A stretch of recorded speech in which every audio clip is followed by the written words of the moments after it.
पर्यावरणातील अनेक प्राणी फक्त वनस्पती खाऊन जगतात. वनस्पती खाणारे प्राणी खाऊन इतर प्राणी जगतात.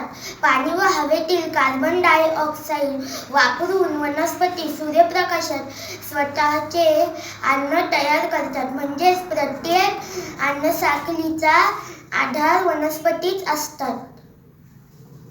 प्रत्येक सजीवाला लागणारे अन्न पर्यावरणातून मिळते. पर्यावरणातील अन्न इतर प्राणी खातात. वनस्पती खाणारे प्राणी जगतात. पाणी व हवेतील कार्बन डायऑक्साईड वापरून वनस्पती सूर्यप्रकाशात स्वतःचे अन्न तयार करतात. म्हणजेच प्रत्येक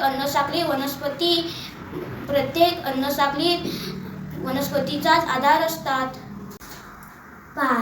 पाणी व हवेतील कार्बन डायऑक्साईड वापरून वनस्पती सूर्यप्रकाशाच्या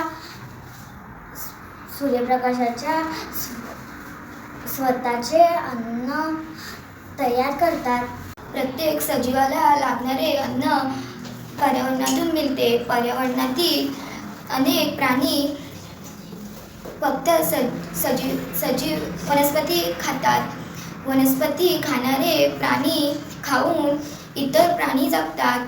पाणी व हवेतील कार्बन डायऑक्साईड वापरून वनस्पती स्वतःचे अन्न तयार करतात.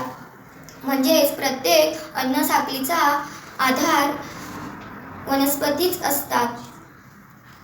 सूर्यप्रकाशाच्या साहाय्याने वनस्पती स्वतःचे अन्न स्वतः तयार करतात.